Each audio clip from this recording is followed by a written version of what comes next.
คู่ต่อไปนี้ทุกท่านจะได้พบการซิงชนะเลิศเนาะสายน้ำหาปากคำ12สีพายคู่ต่อไปนี้เป็นการพบกันระหว่างสุวรรณไซจะได้พบกับแก้วประเสริฐสุวรรณไซตัวแทนจากแห่งลมทาส่วนแก้วประเสริฐแมนไซสีพายมาจากโบแก้วถือว่าเป็นการพบกันระหว่างน้ำของเจอน้ำทาปล่อยออกมาแล้วนะจุดนี่เป็นการพบกันระหว่างแก้วประเสริฐพบกับสุวรรณไซมาลองกับเบิ่งว่าจะเป็นทางแก้วประเสริฐหรือว่าสุวรรณไซสามารถเริ่มล้ำน้ำขึ้นมาเมื่อก่อนมาลองมาเบิ่งกันว่ากูนี่ไผดีไผยุไผดีไผยุไผเมิดไผไปไผดีไผยุไผเมิดไปเบิ่งแล้วหัวยังเพียงพายังเพียงยังเบิ่งบ่ออกยังบอกบ่ถึงว่าเธอลำใดสิเริ่มล้ำน้ำขึ้นมาเบิ่งแล้วรับสายตาแล้วแก้วประเสริฐอาจจะเริ่มล้ำน้ำขึ้นมาสุวรรณไซก็บ่ยอมสุวรรณไซก็ขอได้จดเลยจี้ว่าแล้วแก้วประเสริฐก็เริ่มนิ่งสิ่งนี้ตีห่างออกไปเริ่มนำห่างออกไปติ๊กๆนำห่างไปเรื่อยๆนำห่างออกไปตลอดสุวรรณไซนำทันหรือบ่ทันหรือว่าทันเรียบร้อย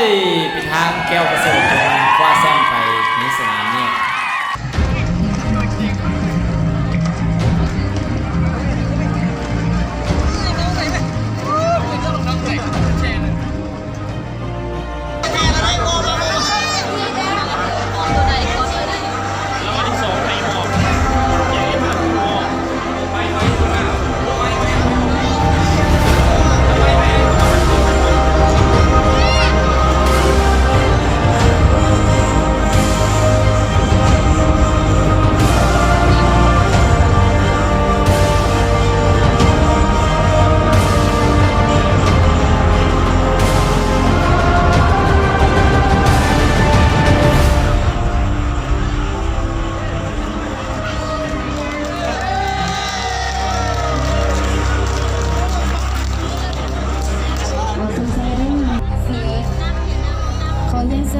ทางหน้ามาหาขันรางวัลและเงินสดเด้อว่ายังเซินเด้อเลือกตามหน้าหรือว่ายังเซินหน่วยทานศรีวิไลปันแก้วหัวหน้าผู้แทนแถลงข่าววัฒนธรรมและท่องเที่ยวขึ้นมอบรางวัลที่1ขอเรียนเชิญ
ฝ้าเขื่อนมันเดือนเม็ดยอนเหล่าเขาเม็ดยอนสแตะปลาเละเม็ดยอนตามสุ่มนี้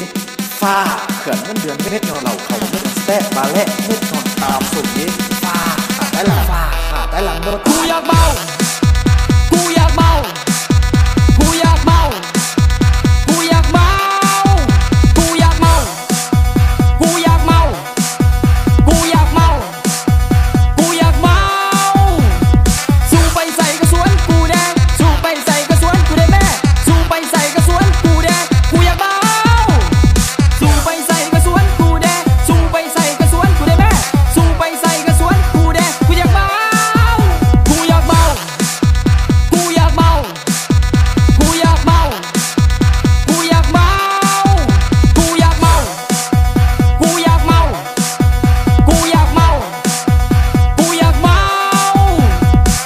ฝ้าเขื่อน กูอยากเมา ฝ้าเขื่อนมันเดือนเม็ดยอนเหล่าเขาเม็ดยอนสแตะปลาเละเม็ดยอนตามสุ่มนี้ฝ้าเขื่อนมันเดือนเม็ดยอนเหล่าเขาเม็ดยอนสแตะปลาเละเม็ดยอนตามสุ่มนี้ฝ้า กูอยากเมา นี่ล่ะเอ้ยเป็นเอ้ย